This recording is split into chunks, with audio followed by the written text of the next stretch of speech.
Welcome, friends. I am very excited today. I have a very, very special guest, Rich Zaziski. He's here joining us to dive into another one of my favorite topics, which is your comfort zone.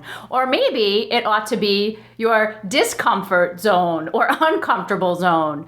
So today we will be diving deep as we continue to recognize what we are committed to creating this fabulous year.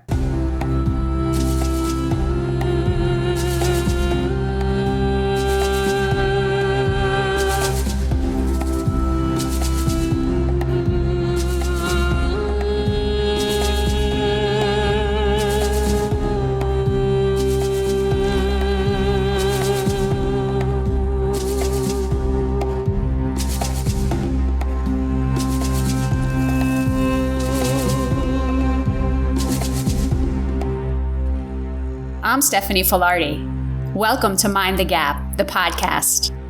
I believe many people fall short of living the life of their dreams simply because they get stuck in what I call the gap. The vision behind this podcast is to help you understand how to navigate the gap and in the process, awaken to the life that is waiting for you. It starts now. Let's go.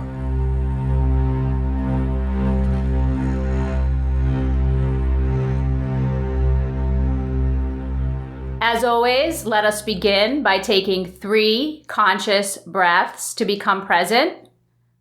So when you're ready, inhale through the nose, filling up belly, ribs, and chest.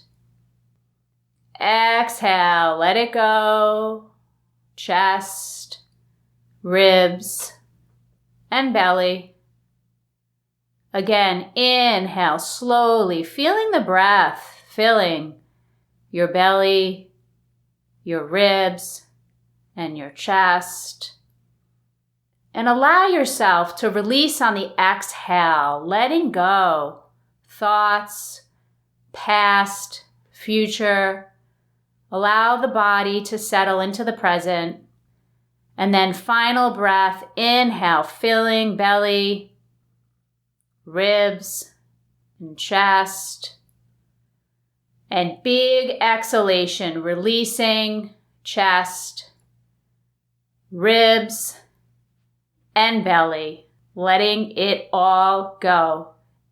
And I invite you to give yourself permission as you're listening today to really be extra present.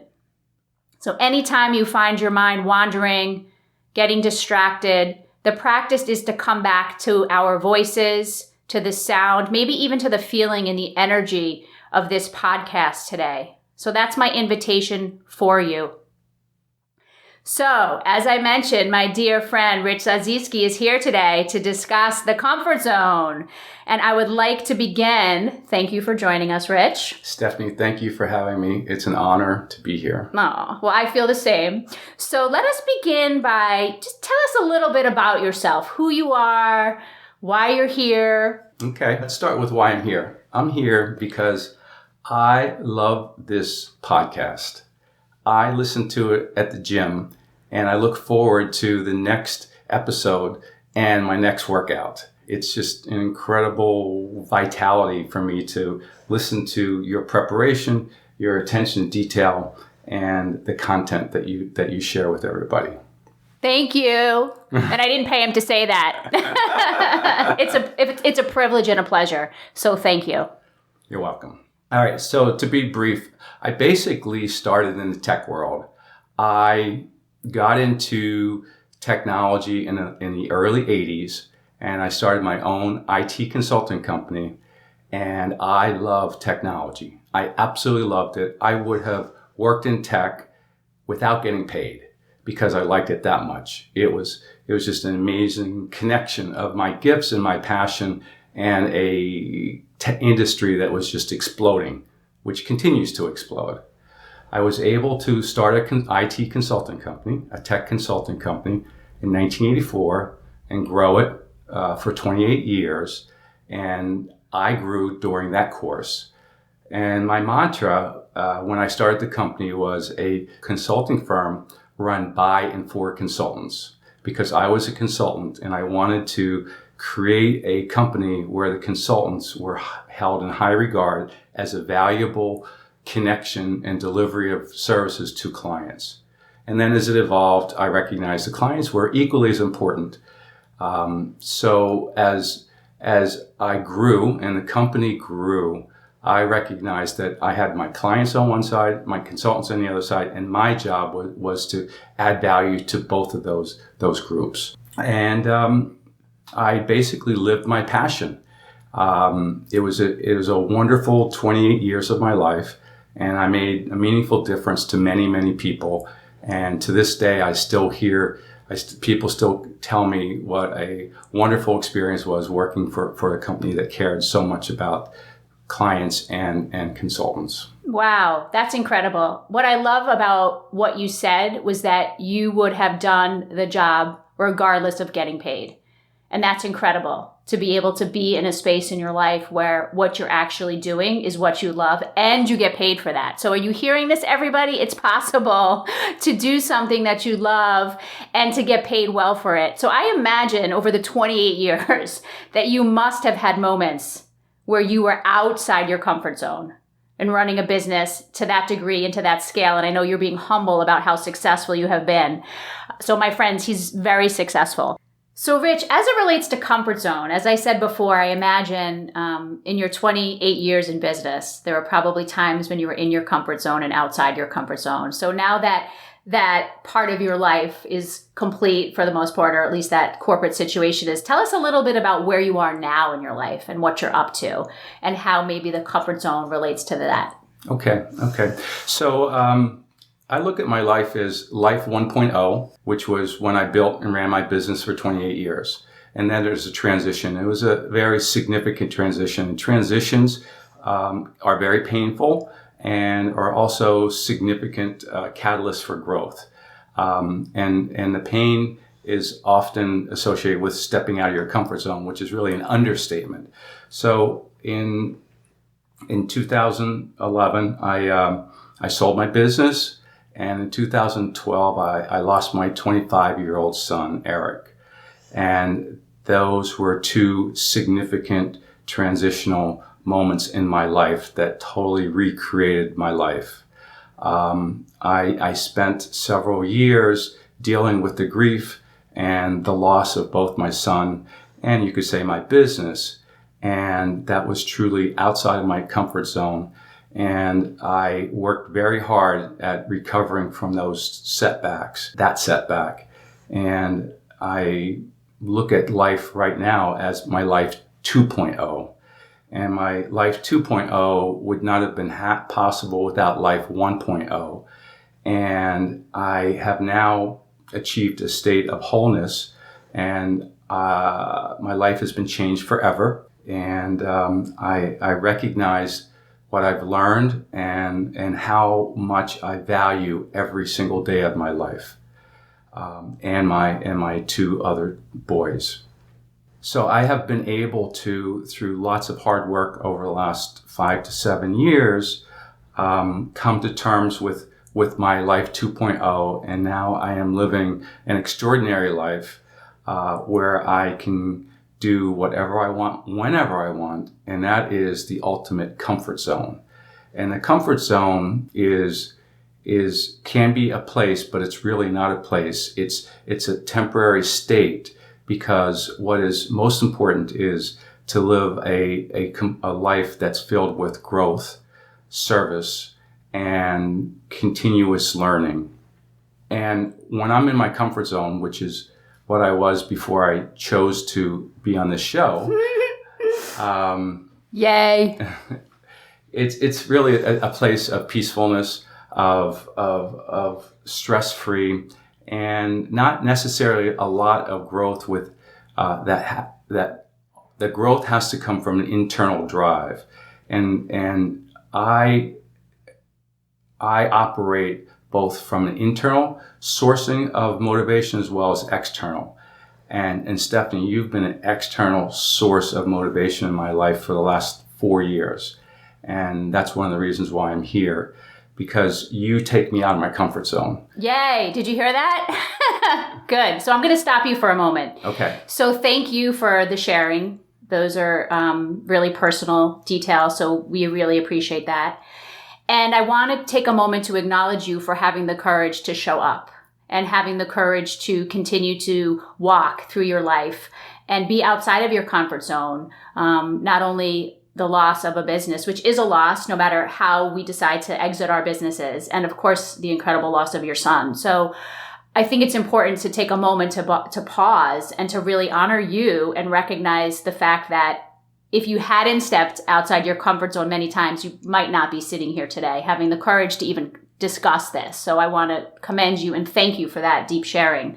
I also want to ask you a little bit about, some of these moments in your life where you clearly, as it relates to your son, did not choose that. So sometimes life has a way of pushing us outside of our comfort zone, right? Yes. Pushing us outside of our comfort zone. And you said something really interesting, that this where you are right now, life 2.0, you're in this place where you get to do whatever you want, whenever you want, with whoever you want, which for I think many people and many listeners, it seems like the ultimate bliss and the ultimate kind of accomplishment. And what it sounds like I'm hearing from you is that's beautiful and wonderful, and that you enjoy that. And also within that, there also can be a place of not really growing because we're comfortable in being able to do whatever we want. There's nothing that's kind of taking us outside of ourselves. Without a doubt. And that stepping outside of your comfort zone is a critical process for growth, for being a catalyst and a motivator for being uncomfortable and seeking that place of balance and comfort through learning, through overcoming obstacles or even apprehension of being on the show. Mm-hmm. And without that yin and yang of comfort zone and peace, tranquility, and stress-free existence to a place of stress, we'll call it creative tension, and the stepping up and focusing on things that you would not choose to, but it will actually create more positive experience and results in your life, and something to make yourself proud of accomplishing. So something that you said, again, I want to refer back to, is almost like this kind of separation of being in our comfort zone and then being outside our comfort zone as two separate things, right? And this is something, as I'm speaking, it's making me more aware, right? It's coming through. And if we believe that we're all one energy and there is no separation, then part of this conversation, where it seems to be going, is the question for all of us of, is it really simply our perception of, I'm in my comfort zone, I'm not in my comfort zone? Because as we know, as life gives us and gifts us challenges that invite us to step outside of our comfort zone, we actually reach a new level of ability and capacity to deal with more or not. Right? So we all have choice. So some of us choose, like you, to step up and to step in and to create an extraordinary life. And I love that word, because you are extraordinary, to be able to create that. So you chose, right? Consciously chose along the way to do the things that you needed to do to heal, right? To be able to put yourself in this position. So what's interesting, and what I want to kind of people to think about, is what really is our comfort zone? Is it a mental construct? Is it a real thing? How much do we are so identified with our feelings. And I've said this many times on this podcast. We are so committed to how we feel that a lot of times it takes us off the path of what we're really committed to being in the world. So I want to kind of open it up to see how you feel about, when we're in the comfort zone, maybe it feels peaceful, and you've said some of these words, and it doesn't feel stressful. And then when we're outside of the comfort zone, it seems like there's this separation, and it feels stressful maybe. But then I recognize you used a different word. You said you used another word other than stress. You changed it. Oh. What did you say? Creative motivation. Yes. So I think it's interesting to recognize how we label things, because what we think we create. And if we believe that comfort zone equals safe and stress-free, and outside of the comfort zone equals, stress and not peaceful, then who the heck would ever want to go there? So it's part of this conversation is to help all of us awaken to how we continue to run on these beliefs that oftentimes are unconscious or in the subconscious, and how we can actually change our life by changing our story, by changing how we explain it, right? So what do you think about that? What's your sense after I've shared that with you, and kind of like the mental, is it a mental thing? Is it real? How much are we giving attention to our emotions as opposed to maybe it's simply excitement? So I was processing what you're saying slightly differently. Being outside of your comfort zone and being in we'll call a creatively stressed environment, it can be very, very fulfilling if you can stay present and work from intention. And when you can be present and work from intention and use that as your creative motivator, it is so much easier to tap into your intuition, into your insight, your wisdom, and produce amazing results. The challenge is that in today's world, many, many people are living in a fight or flight mode every single day. And when you operate in that mode, those creative pathways to your subconscious and to source and to the universe are not very well open. And you lose that ability to have that insightful creativity and to see things clearly, because you're reacting. And you're reacting from a place of high cortisol levels of fight or flight. And by me stepping out of my life 1.0, I was able to spend a lot of time working on being able to step into a place of presence. And that ability is a major accomplishment for anybody. And once you achieve that, it gives you so much more capabilities, power, and passion to achieve so much more, especially when you step out of your comfort zone and you want to accomplish things. And you are really good at providing, sharing the tools and techniques for being able to do that. That's one of the core threads of your podcast, is how do you deal with this today's world of always on, always having to operate in a highly competitive, results-driven environment where you're only as good as yesterday's results. And that has an effect of your self-worth, your ability to be present, your ability to step into a place of stillness. And stillness is where you source for ultimate accomplishment. Well said. Thank you. And thank you for bringing into the conversation the word presence, because I feel like, and I'm going to ask you in a moment, if you don't mind, to share a little bit more about what that feels like and maybe how you experience presence in your life. And listeners, I want you to really listen to this, in that, Rich is giving us a fantastic tool and reminding us that when we are rooted in presence, we are better able to deal with life. And I spoke about that to a certain degree in last week's episode on being, doing, and creating, saying that most of us are focused on the doing or the creating, and we miss the being. And if we're not sourcing from that place of prosperity, what we're creating or what we're doing matches that. So it's important to recognize that being present is a huge part of this foundation for success in life. So would you mind just sharing a little bit with us about when you say presence? I feel like for some people, that's a very philosophical word. So what does it mean to you? What does it feel like? Maybe what are some practices or experiences you have or you have had where you really feel that deep connection to what it sounds like is source or universe?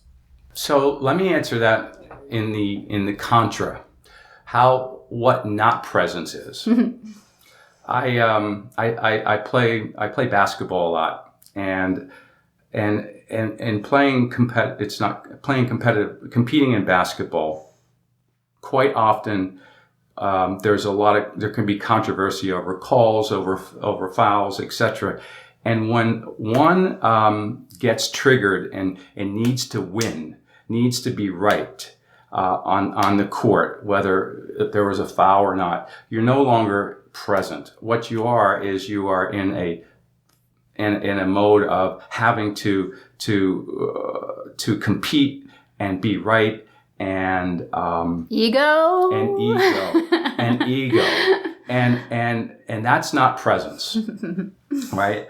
So how I try to achieve presence is I try to step back and be the observer. I try to be the observer of my thoughts, of the person I'm connected with at this point in time, and truly listen and hear, and not want to answer or wait for the pause so that I can now share my thoughts. I try to function more in input mode than output mode. And when I am in input mode, I can actually see, hear, and feel what the other person is saying and communicating. And then I'm able to process it in a very loving way and share my experiences and thoughts and words in a way that is not about being right, but it's about a way of exchanging information. Beautiful. So rooted in the being creates a very different outcome, doesn't it? When you're rooted in being. Yes, it's an incredible place to be. And it's amazing how you can take those techniques and build things into the business world. Because in the business world, we operate in a cause and effect environment where it's all about results. It's about the bottom line, right? In business, you either have to increase revenue, reduce cost, or manage risk. In the world of being present, it's about your feelings and understanding what the intentions are of the business, what is the purpose of the business. And when you can align with purpose and understand purpose, then the mechanics fall into place. Thank you. So we will be having Rich back again to go more deeply into that conversation about conscious business. So just seeding that right now. So get outside your comfort zone again, my friend. I would like to bring it back, a question that's been burning inside of me. So when I invited you, or when you actually kind of invited yourself, I must say, my dear, about being on the podcast, you actually mentioned to me recently that you would like to be a guest. I know in the past I had asked you. So tell us a little bit more about, if you will, what was it about accepting the invitation that put you outside your comfort zone? Like, what's that about? You want to share a little bit about that? Sure. Because for such a successful man who's so well-spoken and present, I think some people might be surprised that you were outside your comfort zone by coming in and recording with me. So everybody's different. Everybody's uniquely special. One of my core qualities is what I'll call humility. And coupled with that has been a ingrained sense of, we'll call it, insecurity about my capabilities. And it's taken a lot of work to be able to overcome that and recognize that I am good enough and that I am imperfectly human, and that's fine, because all humans are imperfect. And it's not about being the best speaker, the smartest person in the room. It's about being present and living with intention. And my intention about being here is to be with you and to share this amazing podcast. And the second one, which is probably one of my guiding principles, and yours as well, is to be in service. So to be in service is to share and to support the objectives and needs of others. And to me, that is one of the cornerstones of an extraordinary life, right? Gratitude, service, humility, and lifelong learning. Beautiful. Listen to this amazing soul. How blessed are we? How blessed are we? Thank you. Something else I want to mention, something that you said about humility, and this is what is part of, I think, what my work in the world is to be able to help people own their power and understand that when we are empowered and own our power, it doesn't mean we're not humble. It means that we recognize who we are and why God, creator source, right, created us, why we chose to incarnate, whatever words you want to use. We all have a purpose. And you said that we're all uniquely special. So this is kind of where I was hoping the podcast would kind of land and end up, is that so many of us go through our life trying to be somebody else because of many reasons, because we're told as a child, because we're inundated with information, because of who and whatever. And ultimately that leads to a life of not being fulfilled because we're always searching and we're always looking and it's never enough. So I love that you said that each person is uniquely special, because part of the intention behind this podcast is to help people recognize and to really own who they are and their power. And it doesn't mean you're an egotistical, selfish person. It actually means that you're empowered. And when you're empowered, you're able to serve and help more people, right? Just like you did running that amazing business for 28 years. You empowered yourself and you empowered others.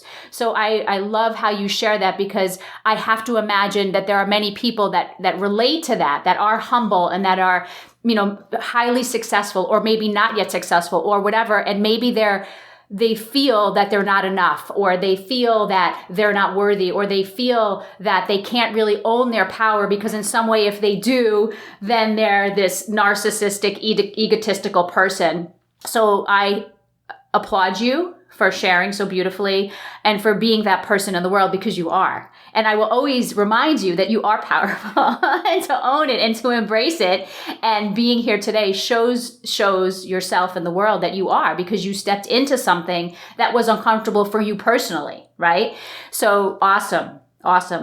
And one of the things that I want to kind of end with is, we touched on it earlier. It's about the comfort zone and being in it and not being in it. And the reminder that there's no right or wrong, there's no good or bad. And truly I'm leaving you with this question: is there really something called the comfort zone? Or is that simply another construct or concept or something that we create in our minds to kind of prevent us from really stepping into our life and really being who we are? And one of my favorite people on the planet, who is no longer in the physical form, Joseph Campbell, said, the privilege of a lifetime is being who you are.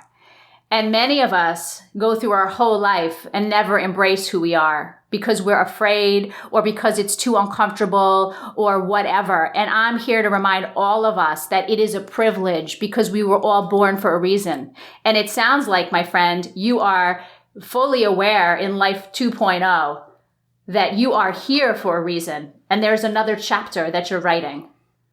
So how does that feel? That feels highly complimentary. and thank you for your kind words. So what's next for you? So here's an interesting perception. When I ran my business for 28 years, I did not realize at the time, until afterwards, that it was a purpose-built business, that it existed for a purpose, and it wasn't profit. Profit was a byproduct. And that purpose was to serve and to align with my passion my competencies in technologies that evolved into people, that evolved into leadership. And after I moved on, I was able to look back at it and say, boy, that was my purpose. And quite often you might not know your purpose until after the fact, right? A lot of our planning and discussions are about trying to understand in very specific words, right? The SMART acronym, what our purpose is and how we're going to achieve that. I kind of look at it more like a trajectory with certain qualities, guiding principles, as I had shared previously. And how that manifests itself into the specifics and the actuals, I think that might be good for some people. To me, it's more about, am I working in my zone on a daily basis that aligns with my purpose, and am I doing things that are consistent with the intentions that I want to bring to people and to my life? Beautiful. So what are you committed to creating this year? Well, it's a lot of the same old. When I would do my annual vision boards and I would save them, every year they would pretty much look like the previous year's vision boards. All right. And this year it's not that much different. And I know you asked me to articulate that because your one episode, I guess 2 episodes ago or 3 episodes, was about planning for 2020, of which I listened to 2 or 3 times, and I have not fully actualized your guidance on that. So my goals for 2020 is to move more into the doing from the being. I have spent a lot of time over the last 3 to 4 years in the being, and I'm almost good at it. And now it's time for me to transition more into the doing, of which you're one of my role models, because you're one of the most effective doers that I know while you're being. And so I've registered for 2 courses. I'm following Jim Quick's program, KWIK, in speed reading, retention, and memory techniques, because it's a way of adding more time to your life. If you read at 200 words per minute today and you're double that, you can achieve the same information intake in half the time. And time is the only thing that we have that's not negotiable. Other than the fact that I've changed my viewpoint on my life expectancy, I'm targeting at 100 years, and as opposed to the actuarial timetable. Giddy up! Right? Yes. Which means I have a quarter of my life left or more. Which means I have to follow all the things of health, wellness, stress management, vitality, and purpose. Beautiful. Thank you. Well said. Well said. So, listeners, this is an opportunity for you to maybe take a moment in your life and reflect on the places where you've been really comfortable and maybe the places where you're not so comfortable, and perhaps adding that into what you're committed to creating this year. Maybe you simply want to explore more of those places where it feels uncomfortable. And as you do that, remember that oftentimes it's a construct of the mind, and we tell ourselves how we're feeling. So I like to offer this. Instead of saying, this makes me uncomfortable, maybe we can say, wow, this makes me feel so alive. I feel so alive, because we really don't ever know what the energy is, right? So that's the invitation, is to, reflect on some of these exercises that I've given you throughout the last few weeks. Notice what you're committed to creating. Notice the places where you feel a little bit uncomfortable, and recognize there's no right or wrong, that it simply is what it is. Remember what Rich said about how sometimes it takes, looking back to recognize that, wow, I was really living my purpose, right? And also things about really stepping into our power. And when we step into our power, we're not stepping into ego and selfishness. We can, some of us can, but if we consciously own our power and who we are with humility and grace and gratitude, we recognize that we can serve and help so many more people wake up and live their life by being that powerful presence, And that is the intention behind this podcast, is to continue to grow this audience and to invite us to be together in community, to be the light, to be the love, to be the strength. Because as we all know, there's a lot of forces out there that we're challenged with. So that's the invitation. That's the offering. Keep doing amazing things. Any final words, Rich, that you want to share with the listeners, either wisdom or anything else that you're present to at the moment? Community and connection is the lifeblood of a incredible life, and finding that community, expanding it, and reinforcing those relationships with your loved ones is a critical component to managing stress and feeling self-fulfilled. Well said. Community and connection. I agree. So to close, of course, I opened up my quote book this morning, which I have many, and it was an amazing quote that appeared by Dr. Seuss of all people. And this is the quote: "Be who you are and say what you feel, because those who mind don't matter, and those who matter don't mind." So be yourself, enjoy this journey. Let's go. Bravo. If you find this podcast helpful, and if it provokes you in any way, meaning you love what I have to say, or maybe you don't like it because it triggers you, awesome. I've moved something in you, and perhaps you will want to share this with someone else in your life who might be interested in being moved. So you can find us on Apple, on Spotify, iHeartRadio, Google Podcasts. And as always, feel free to share links with people you love, because remember, we are in relationship with each other. So the more that you are present and you invite other people on the journey, the more peaceful world we will live in, because we will be together understanding these concepts. So I thank you for your support, and you help us keep the show going by sharing it, by liking it, by giving us reviews, and helping us to grow. Thank you.